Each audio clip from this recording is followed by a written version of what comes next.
정말 충격적인 사건이 발생했습니다. 최근 도쿄의 명문 사립고 학생들이 집단으로 이상행동을 보이며 일본 사회가 발칵 뒤집어졌다고 합니다. 심지어 학부모들의 강한 반발로 인해 학교는 긴급 대책 회의를 소집할 수밖에 없을 정도였다고 하죠. 놀라운 건 이 모든 것이 한국으로의 수학여행 이후 일어났다는 점인데요. 이후 한 교사의 폭탄 발언이 터져나오며 논란은 더욱 커졌다고 합니다. 中小企業や労働組合のない職場で働く人を含む 대체 무슨 일이 있었던 걸까요? 안녕하세요. 저는 사토 나나미라고 합니다. 도쿄에 있는 가이세이 고등학교 3학년생이죠. 우리 학교는 일본에서 가장 명문이라 불리는 학교 중 하나예요. 정치인, 기업인, 학자 등 많은 인재를 배출했을 정도죠. 저 또한 일본 상류층 집안에서 자랐습니다. 아버지는 대기업 임원이시고 어머니는 관료 집안 출신이세요. 그래서 저는 어릴 때부터 일본의 전통적 가치관과 자부심을 강조하는 교육을 받아왔죠. 2차 대전 당시 일본군 출신이신 할아버지도 마찬가지셨습니다. 가족 모임이 있을 때마다 한국에 대한 부정적인 이야기를 하시곤 했죠. 할아버지는 한국이 늘 일본을 욕하면서도 일본 기술과 문화를 베낀다고 말씀하셨어요. 역사 문제를 이용해 일본을 괴롭히는 나라라는 말씀도 자주 하셨죠. 부모님도 이에 동조하며 한국을 좋지 않게 이야기하셨어요.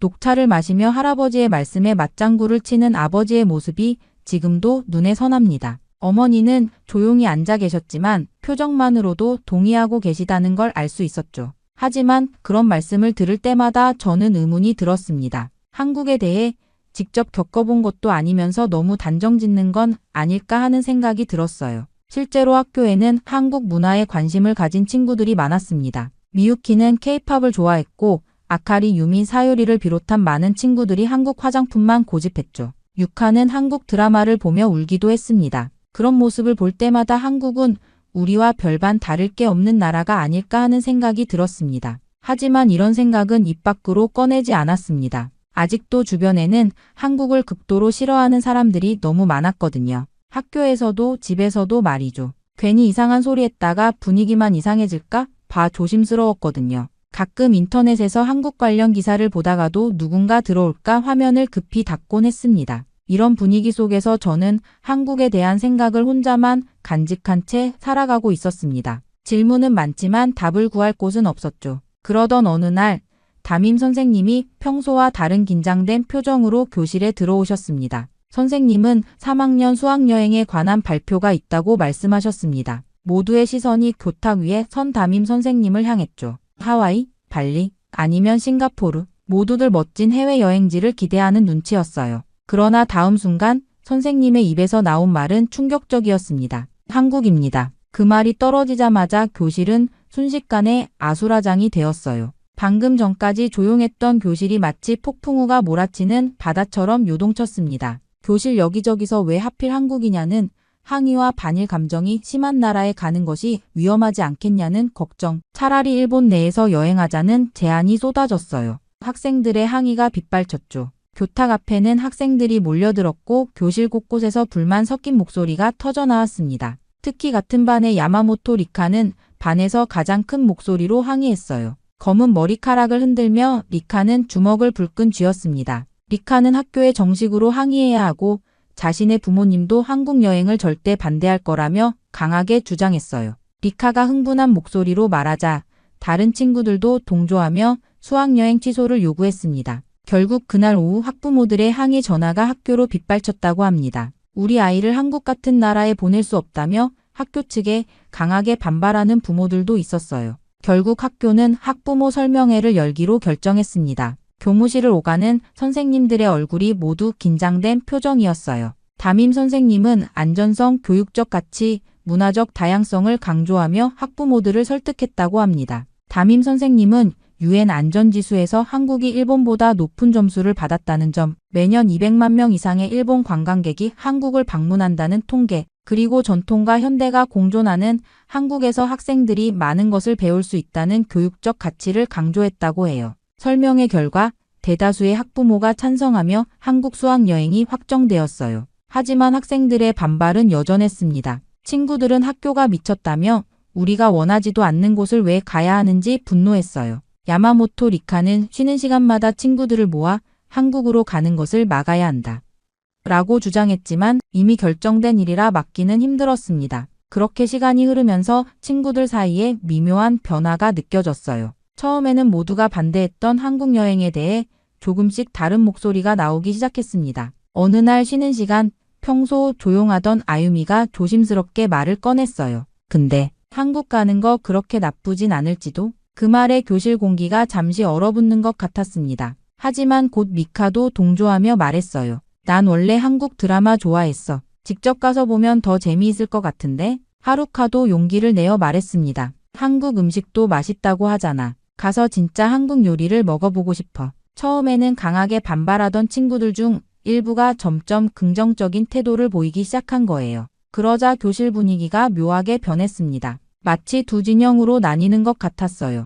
야마모토 리카는 이런 변화를 못마땅하게 여겼습니다. 그녀의 얼굴이 순식간에 굳어지더니 싸늘한 목소리로 말했어요. 뭐야, 너네 친한이야? 그 말은 마치 얼음처럼 차갑게 교실에 떨어졌습니다. 리카는 계속해서 날카롭게 지적했어요. 우리 학교가 한국 가는 걸 정했다고 해서 내 생각까지 바뀐 거야. 우리가 그동안 한국한테 당한 게 얼만데. 리카의 말에 한국에 호의적인 발언을 했던 친구들은 움츠러들었어요. 특히 아유미는 고개를 푹 숙이고 말았죠. 마치 한국을 긍정적으로 보는 것만으로도 이상한 사람이 되는 분위기였습니다. 저는 이 모든 상황을 지켜보며 속으로 깊은 고민에 빠졌어요. 그냥 한국 여행일 뿐인데 왜 이렇게까지 반응이 심한 걸까? 한국에 대한 감정이 이렇게 양극화되는 이유가 궁금했습니다. 창밖으로 보이는 벚꽃잎이 바람에 흩날리는 모습을 바라보며 생각했어요. 우리가 배웠던 역사, 어른들이 들려주는 이야기, 그리고 실제 한국은 어떻게 다를까? 하지만 저는 여전히 제 생각을 입 밖으로 꺼내지 않았어요.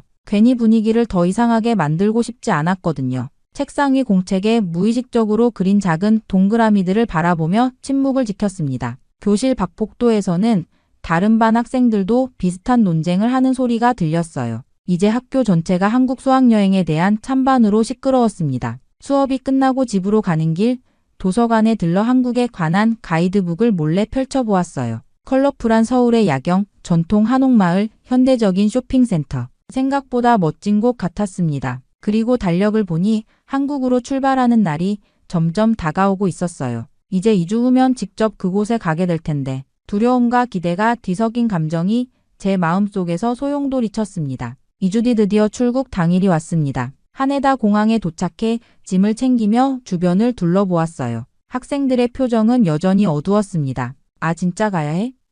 제발 빨리 끝났으면 좋겠다. 제 주변에서는 불평과 한숨이 끊이지 않았어요. 여행 가방을 끌며 모인 학생들 사이에서도 기대보다는 걱정이 더 많아 보였습니다. 부모님들도 마지막까지 걱정이 많으셨어요. 저희 부모님도 공항까지 배웅 나오셨는데 아버지는 계속해서 주의사항을 말씀하셨고 어머니는 제 가방에 비상약을 더 넣어주셨죠. 특히 야마모토 리카의 부모님은 리카를 붙잡고 조심하라며 거듭 강조하는 모습이 눈에 띄었어요. 리카의 아버지는 마치 딸을 전쟁터에 보내는 것처럼 긴장한 표정이었습니다. 다른 학부모들도 비슷했어요. 만약 문제가 생기면 즉시 연락하라는 말이 여기저기서 들렸죠. 마치 우리가 무슨 위험한 지역으로 가는 것처럼 말이에요. 그렇게 비행기가 인천국제공항에 착륙하자 학생들은 여전히 긴장한 표정이었어요. 저도 긴장된 마음으로 비행기에서 내렸습니다. 과연 한국은 어떤 곳일까? 정말 우리를 싫어할까? 그런데 입국장을 지나며 학생들의 표정이 미묘하게 바뀌기 시작했어요. 제 귀에 여기저기서 작은 감탄사가 들려왔습니다.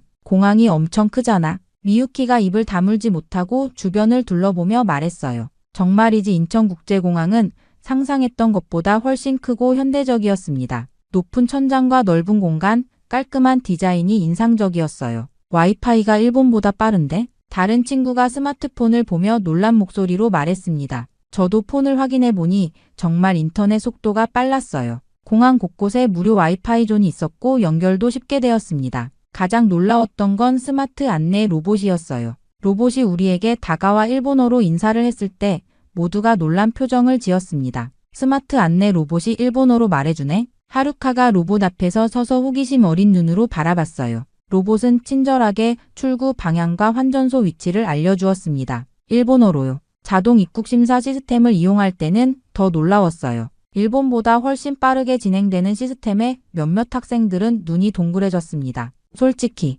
일본보다 기술이 앞서 있는 부분도 있는 것 같은데 누군가가 조심스럽게 말했어요. 그 말을 들은 야마모토 리카가 즉시 인상을 찌푸렸습니다. 우리가 일본보다 뒤처졌다고? 웃기지 마. 리카의 말은 날카로웠지만 그녀의 눈빛에도 약간의 당혹감이 보였어요. 아마 리카도 예상하지 못했던 모습을 본 것 같았습니다. 저는 이미 뭔가 예상과 다른 느낌을 받고 있었어요. 지금까지 들어왔던 한국에 대한 이야기들과 실제 보는 모습이 달랐거든요. 고등학교 3년 동안 배운 것, 그리고 부모님과 할아버지로부터 들은 이야기들과는 전혀 다른 한국의 모습이 제 앞에 펼쳐지고 있었습니다. 그렇게 우리는 입국장을 빠져나와 관광버스를 타고 서울로 향했습니다. 창문 너머로 보이는 한국의 모습은 생각보다 일본과 비슷했어요. 높은 빌딩들, 번화한 거리, 그리고 분주히 오가는 사람들. 하지만 간판의 글씨와 도로 표지판이 다른 것이 낯설게 느껴졌습니다. 서울에 도착한 후 우리는 첫 번째 일정으로 인사동과 북촌한 옥마을을 방문했어요. 인사동 거리에 들어서자 전통과 현대가 공존하는 독특한 분위기가 느껴졌습니다. 좁은 골목길을 따라 전통 공예품 가게와 현대 갤러리가 나란히 있었어요. 이거 생각보다 재밌는데? 리카가 작은 목소리로 말했습니다. 주변에 있던 다른 친구들도 고개를 끄덕였어요. 처음에는 무표정하던 얼굴에 조금씩 미소가 번지기 시작했습니다. 북촌한 옥마을에 도착했을 때는 더 많은 감탄사가 터져 나왔어요. 전통적인 분위기가 살아있네. 일본 교토랑 비슷하기도 하고. 하루카가 말했습니다. 완만한 언덕길을 따라 늘어선 한옥들은 정갈하고 우아했어요. 저는 경사진 골목길을 오르며 푸른기와 지붕과 흰벽이 만들어내는 조화로운 풍경을 바라봤습니다. 우리가 배웠던 한국의 모습과는 달랐어요. 골목 중간에 있는 작은 도자기 가게로 들어갔습니다. 하얀 도자기에 푸른빛 그림이 그려진 작품들이 전시되어 있었어요. 가게 안으로 들어서자 놀라운 일이 벌어졌습니다. 어서 오세요. 천천히 구경하세요. 가게 주인이 유창한 일본어로 우리를 맞이했어요. 학생들은 모두 놀란 표정을 지었습니다. 누군가가 조심스럽게 물었죠. 사장님, 일본어를 잘하시네요. 사장님은 밝은 미소로 대답했습니다. 예전에 일본에서 몇 년 살았어요. 일본 손님들도 많이 오시거든요. 리카는 믿기 어렵다는 표정을 지었어요. 그녀는 가게 구석에 서서 팔짱을 끼고 있었습니다. 하지만 저는 조금씩 한국인들이 일본인을 싫어할 거라는 인식이 흔들리기 시작했어요. 가게 주인은 친절하게 도자기에 대해 설명해 주셨습니다. 청아백자의 역사와 제작 과정을 일본어로 상세히 알려주셨어요. 그리고 우리가 떠날 때는 작은 도자기 열쇠고리를 선물로 주셨습니다. 저녁 식사는 한식당에서 했어요. 식당에 들어서자 또 다른 충격이 기다리고 있었습니다. 테이블에는 일본어로 된 메뉴판이 놓여 있었고 직원들은 친절하게 일본어로 응대해 주었어요. 불고기와 비빔밥, 김치찌개 등을 주문했습니다. 처음 먹어보는 한국 음식의 맛에 친구들도 점점 표정이 밝아졌어요. 심지어 리카도 불고기를 맛있게 먹고 있었습니다. 식사를 마칠 때쯤 식당 주인이 다가와 일본어로 물었어요. 맛있게 드셨나요? 주인의 미소 띤 얼굴을 보며 저도 모르게 미소가 지어졌습니다. 호텔로 돌아가는 버스 안에서 유미가 작은 목소리로 말했어요. 생각보다 다들 친절해. 다음날 아침 호텔에서 일어나 창밖을 바라보니 맑은 하늘이 펼쳐져 있었습니다. 어제의 경험으로 한국에 대한 인상이 많이 바뀌었어요. 오늘은 어떤 일이 기다리고 있을까 하는 기대감으로 아침 식사를 마쳤습니다. 오늘의 일정은 서대문 형무소 역사관 방문이었어요. 버스를 타고 이동하는 동안 가이드 선생님이 이곳이 일제시대 때 독립운동가들이 수감되었던 곳이라고 설명해 주셨습니다. 그 말을 듣자 버스 안이 갑자기 조용해졌어요. 서대문 형무소에 도착하자 건물의 무거운 분위기가 느껴졌습니다. 붉은 벽돌로 지어진 건물은 딱딱하고 차가워 보였어요. 여기 좀 무서운 분위기야. 아유미가 떨리는 목소리로 말했습니다. 다른 친구들도 비슷한 표정이었어요. 처음에는 그저 또 하나의 관광지라고 가볍게 생각했던 학생들의 발걸음이 무거워졌습니다. 입구를 지나 내부로 들어가자 전시물들이 눈에 들어왔어요. 좁은 감방, 고문실, 고통 속에서 쓰러져간 독립운동가들의 사진들이 벽에 걸려 있었습니다. 전시장을 둘러보면서 학생들의 분위기가 점점 가라앉았어요. 특히 충격적이었던 것은 고문 도구들이었습니다. 새로 만든 형구들, 물고문 기구들, 그리고 그것들이 어떻게 사용되었는지 보여주는 설명들. 저도 모르게 몸이 움츠러들었어요. 그리고 유관순 열사의 이야기에 다다랐을 때 모든 학생들이 침묵했습니다. 17살의 나이에 독립운동에 참여해 체포되어 모진 고문을 당하고 죽음을 맞이한 소녀의 이야기. 사진 속 그녀는 우리와 비슷한 또래였어요. 우리랑 같은 여고생이 이런 일을 당했다고? 미카가 떨리는 목소리로 말했습니다. 그녀의 눈에는 눈물이 고여 있었어요. 왜 이런 걸 교과서에서 배우지 않았지? 하루카의 질문에 아무도 대답하지 못했습니다. 야마모토 리카는 불편한 듯 고개를 돌렸지만 그녀의 표정에도 혼란이 보였어요. 저는 전시물을 뚫어지게 바라봤습니다. 벽에 걸린 독립운동가들의 명단과 그들이 겪은 고통에 대한 기록들, 일본이 조선을 강제로 점령한 후 벌어진 일들에 대한 설명들, 이곳에서 본 것들은 제가 알고 있던 역사와 너무 달랐어요. 학교에서 배운 내용은 이렇게 구체적이지 않았습니다. 일본의 식민지배가 조선의 근대화를 도왔다는 식으로 가르쳤던 것과는 완전히 다른 이야기였어요. 그동안 제가 배웠던 역사가 이렇게 한쪽으로 치우쳐 있었다니. 서대문 형무소를 나와 버스에 오르며 깊은 생각에 잠겼습니다. 머릿속은 방금 본 역사적 사실들로 가득 차 있었어요. 이제 우리는 독립운동가 후손과의 대화 시간을 갖기 위해 다음 장소로 이동했습니다. 조용한 회의실에 들어서자 중년의 남성이 우리를 맞이했어요. 그분은 독립운동가의 손자인 김준호 선생님이셨습니다. 김 선생님은 부드러운 미소로 우리를 반겨주셨지만 그 눈빛은 묵직한 역사의 무게를 담고 있는 듯했어요. 김 선생님은 우리와 함께 진실된 역사에 대해 이야기하고 싶다고 말씀하셨습니다. 그리고 천천히 서류 가방을 열어 노란 서류 뭉치를 꺼내셨어요. 일본 헌병대가 직접 작성한 신문 기록이라고 설명하셨습니다. 그가 내민 자료에는 고문 과정이 상세히 기록된 일본군 문서가 있었어요. 일본어로 씌어진 공문서들은 분명 일본 관리들이 작성한 것이었습니다. 그리고 당시 일본 신문 기사도 있었어요. 김 선생님은 일본 정부도 이런 기록을 남겼는데 일본 교과서에는 없다고 지적하셨습니다. 그 말씀에 교실은 완전히 침묵에 빠졌어요. 학생들은 충격을 받았고 심지어 항상 강경한 태도를 보이던 야마모토 리카조차 아무 말이 없었습니다.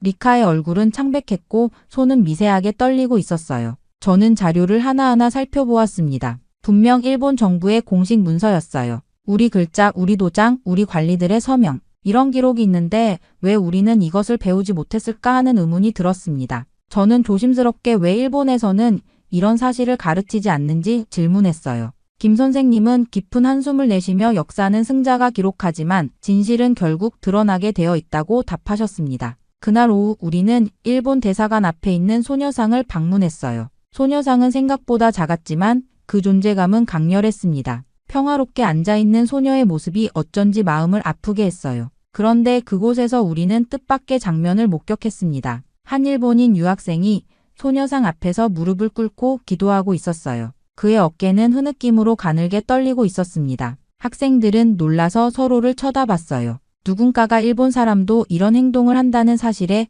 놀라움을 작은 목소리로 표현했습니다. 그 장면은 우리 모두에게 깊은 인상을 남겼어요. 일본인도 이런 아픈 역사를 알고 반성하는 사람이 있다는 사실이 새로운 충격으로 다가왔습니다. 우리는 조용히 소녀상 주변을 걸었어요. 리카는 멀리 떨어져 혼자 서 있었지만 그녀의 표정도 예전과는 달랐습니다. 혼란스러움과 슬픔이 뒤섞인 것 같았어요. 저는 가방에서 작은 메모지를 꺼냈습니다. 잠시 생각한 후 연필로 천천히 글을 썼어요. 우리가 몰랐던 진실을 알게 되어 죄송합니다. 사토 나나미라고 적었습니다. 조용히 그 쪽지를 소녀상 앞에 놓았어요. 작은 행동이었지만 제 마음속에서는 큰 변화가 일어나고 있었습니다. 지금까지 알고 있던 세상이 무너지는 듯한 느낌이었어요. 그렇게 일본으로 돌아오는 비행기 안에서 저는 창밖의 구름을 바라보며 지난 며칠간의 경험을 되새겼습니다. 비행기가 착륙할 때까지 아무도 많은 이야기를 하지 않았어요. 모두가 자신만의 생각에 잠겨 있었습니다.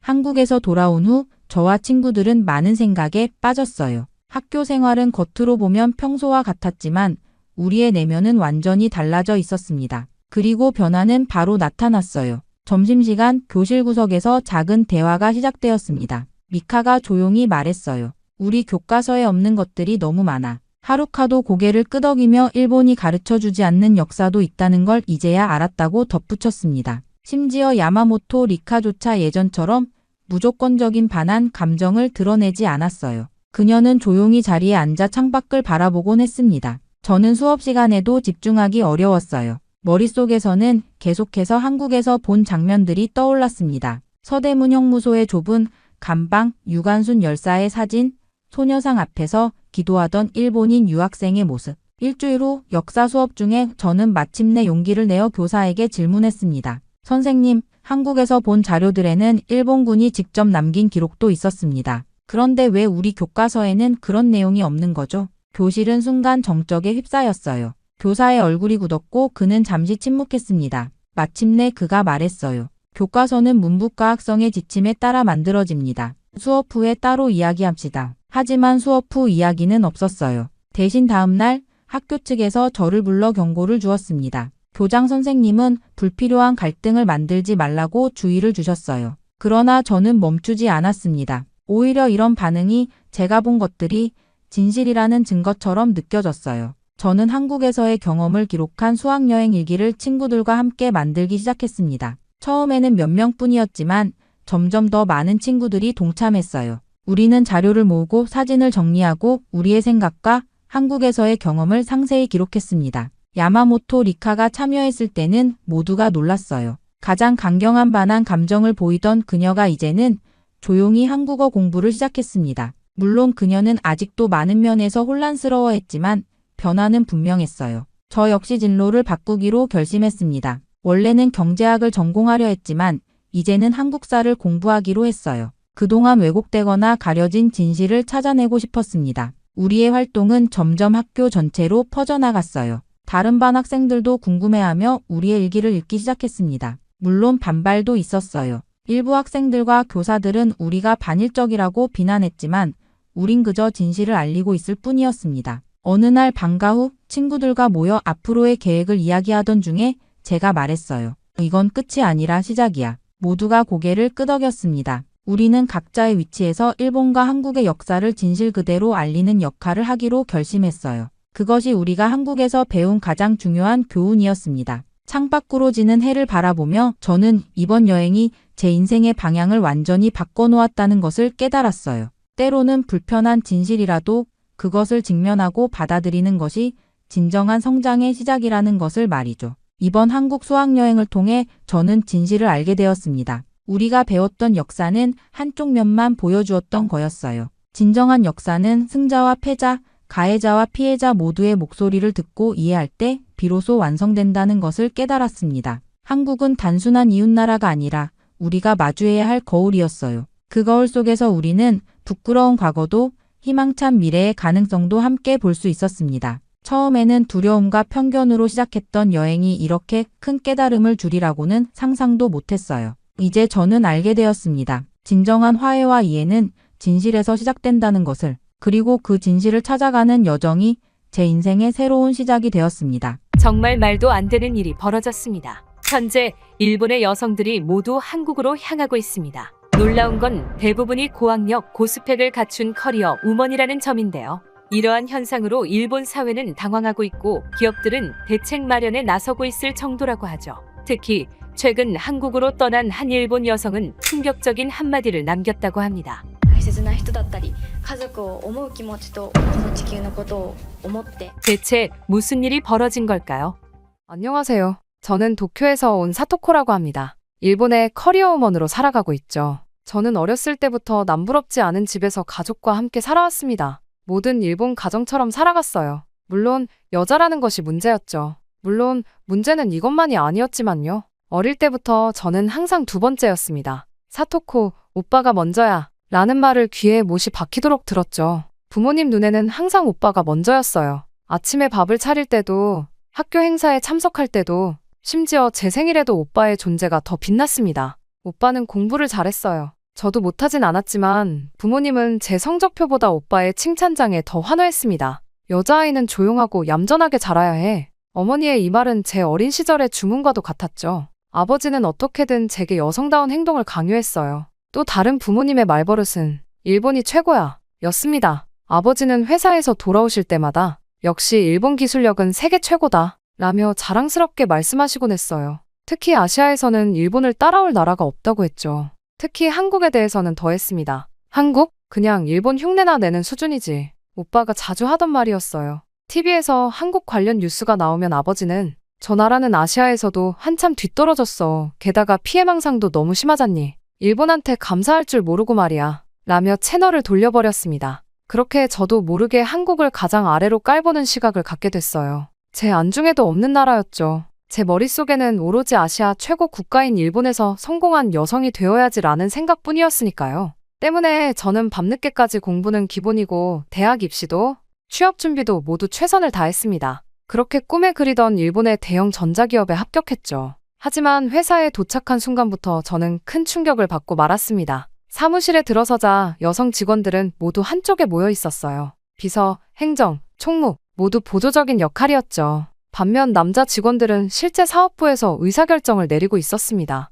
첫 회의에서 저는 단 한마디도 하지 못했어요. 발언권은 모두 남자 선배들에게만 돌아갔죠. 대신 저는 차를 나르고 회의록을 작성했습니다. 1년이 지나자 같이 입사한 남자 동기들은 하나둘 프로젝트를 맡기 시작했어요. 제 학점이 더 높았고 영어도 더 잘했지만 그건 중요하지 않았습니다. 후지타구는 남자니까 고객사 상대하기 좋잖아. 이런 이유로 모든 기회는 남자들에게 돌아갔죠. 그렇게 매일 반복되는 업무 속에서 점점 제 꿈은 사그라들고 있었어요. 하지만 저는 포기하지 않았습니다. 한 번만 더 기회를 달라고 상사에게 찾아갔죠. 타나카 부장님, 다음 휴대폰 수출 프로젝트에 참여하고 싶습니다. 용기를 내어 말했습니다. 하지만 돌아온 답변은 전과 다르지 않았어요. 사토코 씨, 여자는 무리하지 말아요. 그런 중요한 프로젝트는 나카무라 군이 맡을 거야. 이후로도 이런 일이 계속되었습니다. 수차례 더 큰 프로젝트를 맡고 싶다. 고 상사에게 호소했지만 돌아오는 건 무시 아니면 여자는 무리하지 말라. 는 핑계뿐이었어요.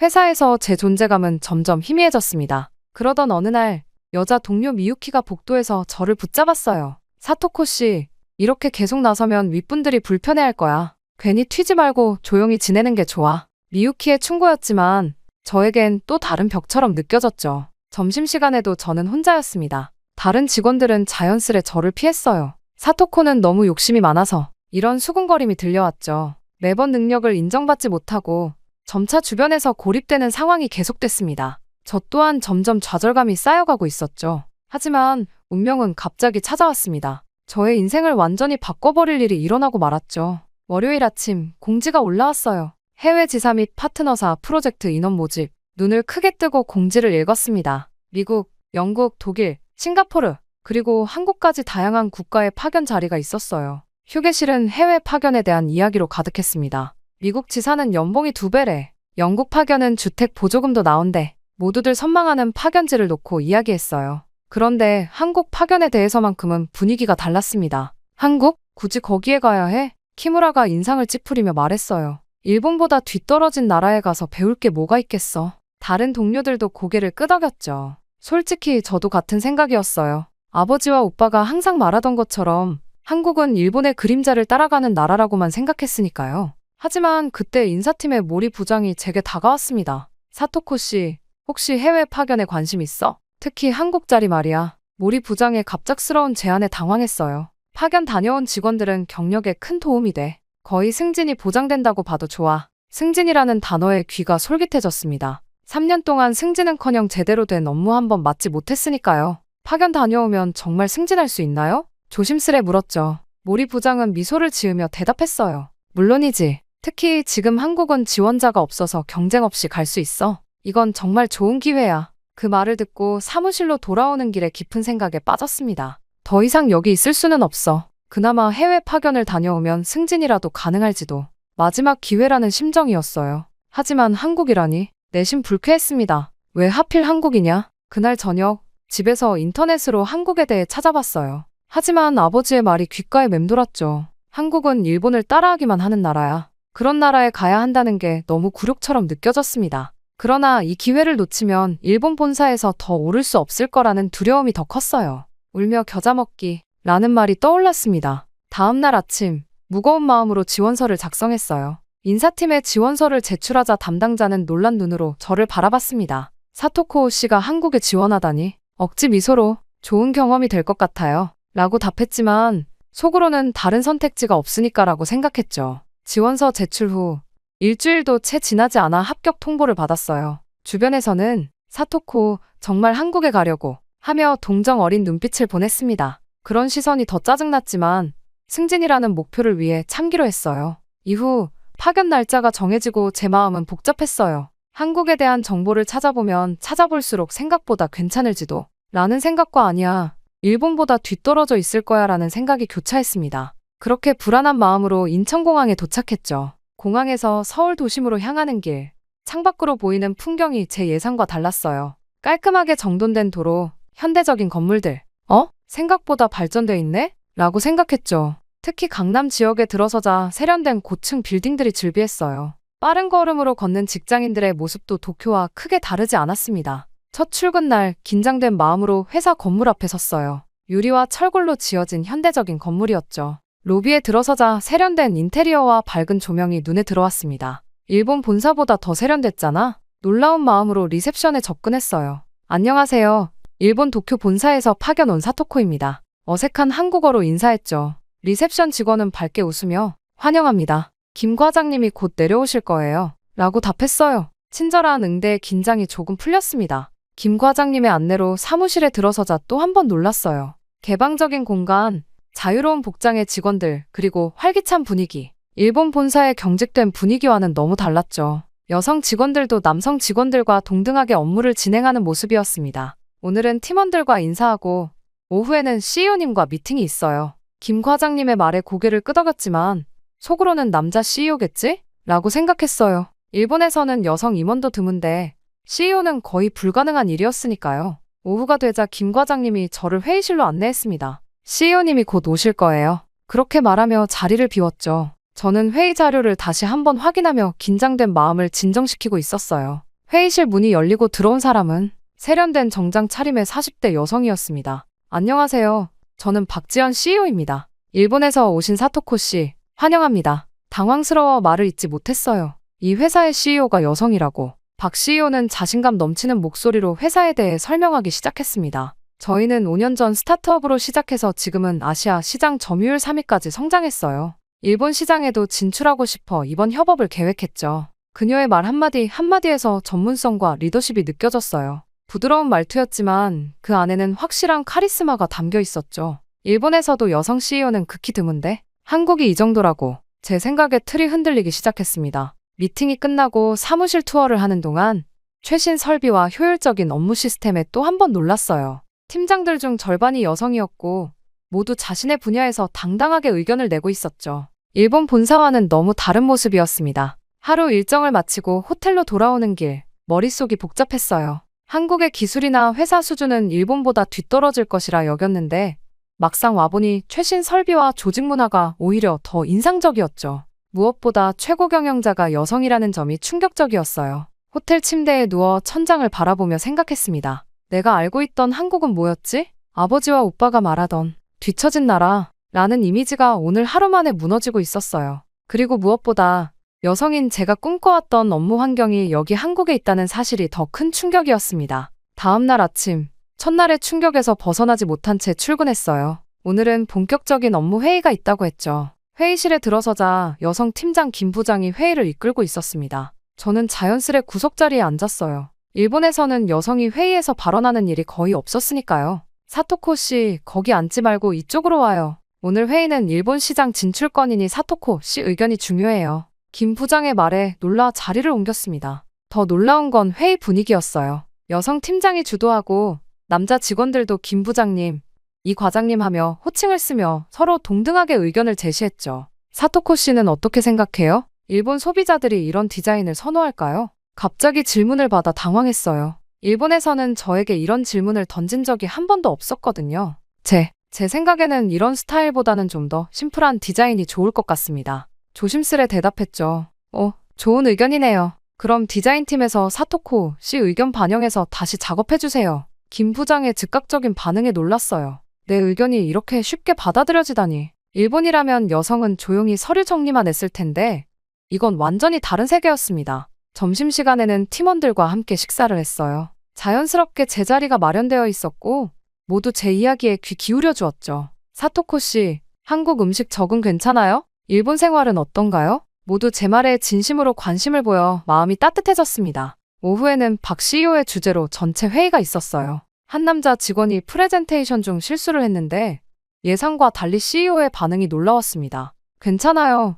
이런 실수는 누구나 할 수 있어요. 다음에는 더 잘할 수 있을 거예요. 격려의 말을 건넸죠. 우리 회사는 실패를 두려워하지 않는 문화가 중요해요. 성별이나 나이가 아니라 역량과 열정으로 평가받는 곳이죠. 박 CEO의 이 말이 제 가슴에 와닿았어요. 남녀 구분 없이 역량에 따라 역할을 배정하는 모습이 저에겐 매우 낯설고 부러운 문화로 다가왔습니다. 일주일쯤 지나자 한국 생활에도 조금씩 적응하기 시작했어요. 회사 생활뿐만 아니라 일상에서도 새로운 경험을 하고 있었죠. 지하철에서는 사람들이 자연스럽게 길을 비켜주었고, 편의점이나 카페에서는 친절한 태도로 대해주었습니다. 어느 날 저녁, 팀 회식이 있었어요. 일본에서의 회식은 여성이 술을 따르고 웃어주는 역할이었는데, 여기서는 달랐습니다. 모두가 동등하게 대화하고 즐기는 분위기였죠. 박 CEO도 참석해 편안하게 직원들과 어울렸어요. 사토코 씨, 한국 생활은 어때요? 불편한 점 있으면 언제든 말해요. 늦은 밤 회식을 마치고 혼자 숙소로 돌아가는 길, 문득 깨달았어요.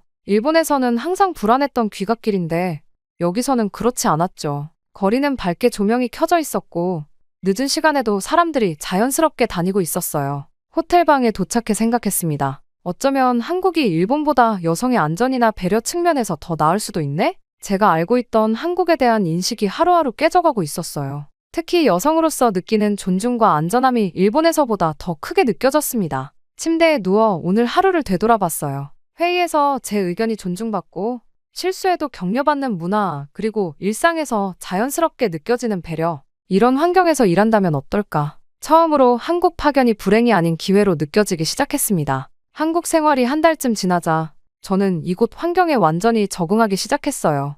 회의에서도 자연스럽게 의견을 내고 팀원들과의 소통도 원활해졌습니다. 무엇보다 제가 맡은 일본 시장 진출 프로젝트에서 제 역량을 발휘할 기회가 많아졌죠. 사토코 씨, 이 부분 어떻게 생각해요? 일본 소비자들의 반응이 궁금해요. 김 부장의 질문에 자신감 있게 대답했어요. 일본 소비자들은 이런 디자인보다는 좀 더 세련된 느낌을 선호합니다. 그리고 이 기능은 너무 복잡해서 오히려 혼란스러울 수 있어요. 제 의견을 바탕으로 제품 디자인과 마케팅 전략이 수정되었습니다. 일본어 자료 번역도 직접 검토하며 문화적 뉘앙스까지 세심하게 살폈어요. 일본 시장에 대한 제 분석 자료는 회의마다 핵심 참고 자료가 되었죠. 중요한 일본 바이어와의 미팅에서는 제가 직접 프레젠테이션을 맡았어요. 떨리는 마음으로 발표를 시작했지만 팀원들의 응원 덕분에 자신감이 생겼습니다. 미팅은 성공적이었고 바이어들은 제품에 큰 관심을 보였죠. 사토코 씨 덕분이에요. 사토코 씨가 없었으면 큰일 날 뻔했어요. 김 부장이 미팅 후 기쁜 표정으로 말했어요.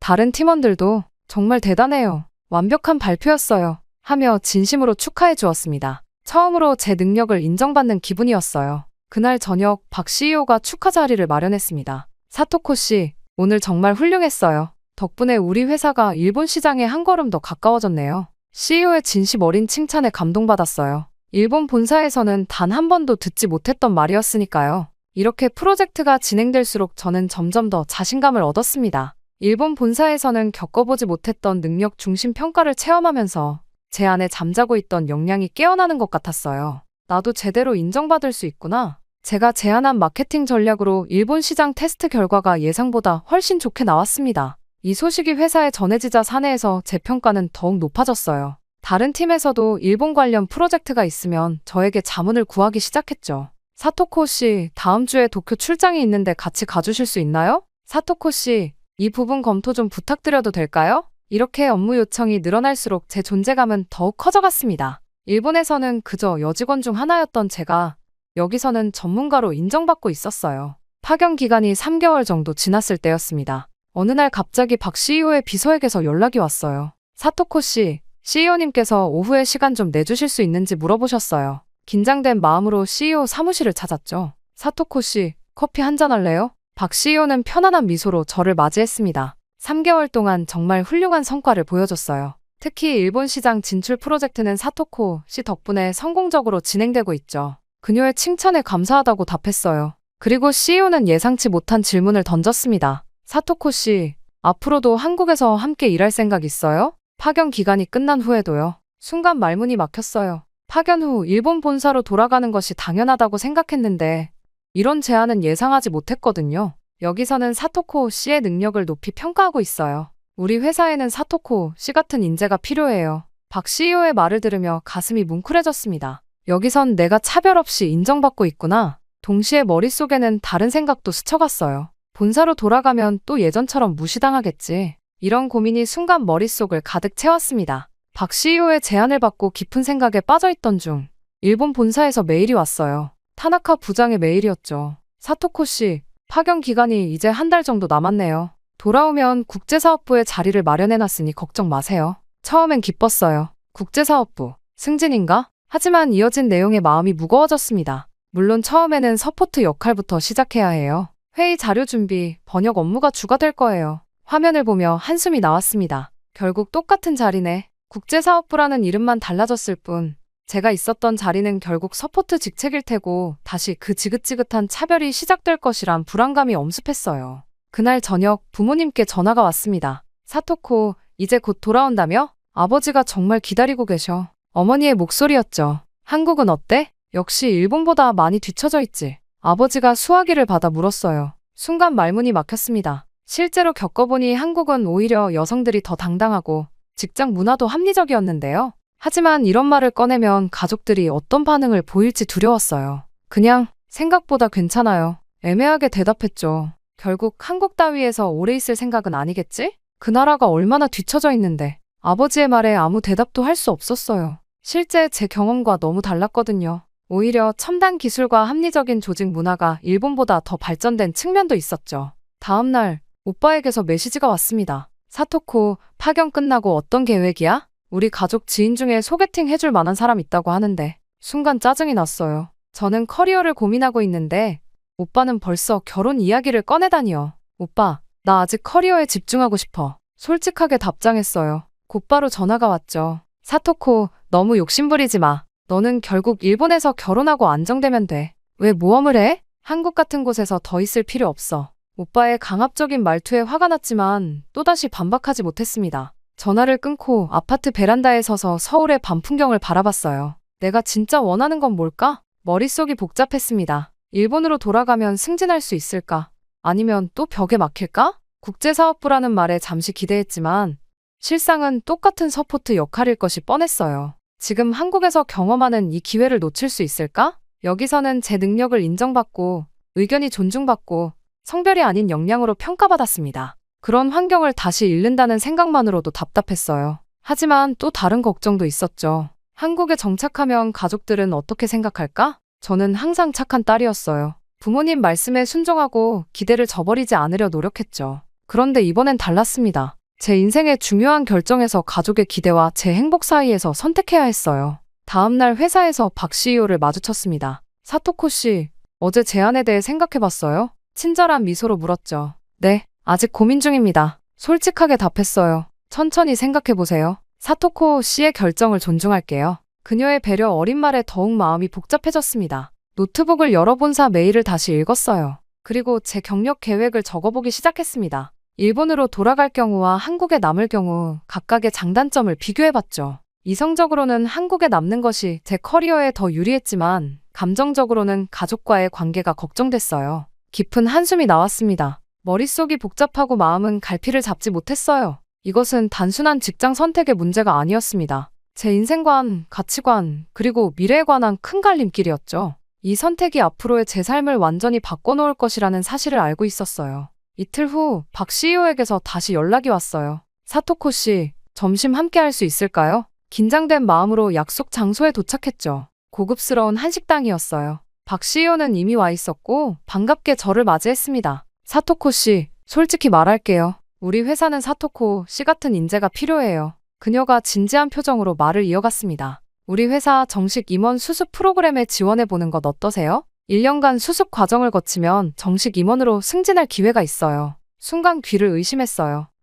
임원이요? 놀라움을 감추지 못했습니다. 박 CEO는 고개를 끄덕였죠. 네, 우리 회사에서 외국인 여성이 임원이 된 전례는 없지만 사토코 씨라면 충분히 가능성이 있다고 생각해요. 그 가능성을 열어두고 싶습니다. 가슴이 뭉클해졌어요. 제 능력이 이렇게까지 높이 평가된다는 사실에 깊은 감동을 받았습니다. 일본에서는 여성 임원이 극히 드물었고 외국인 여성 임원은 상상조차 할 수 없었거든요. 정말 감사합니다. 진지하게 고민해보겠습니다. 집으로 돌아오는 길, 머릿속은 복잡했지만 마음은 이미 결정을 내린 것 같았어요. 호텔방에 도착해 노트북을 열고 일본 본사에 이메일을 작성했습니다. 오랫동안 고민하다 마침내 보내기 버튼을 눌렀어요. 다음날 아침, 타나카 부장에게서 급한 전화가 왔습니다. 사토코 씨, 이메일 봤어요. 설마 한국 회사로 완전히 넘어가겠다는 건가요? 이건 우리를 배신하는 거예요. 그의 목소리에서 분노가 느껴졌어요. 타나카 부장님, 깊이 고민한 결정입니다. 최대한 차분하게 대답했습니다.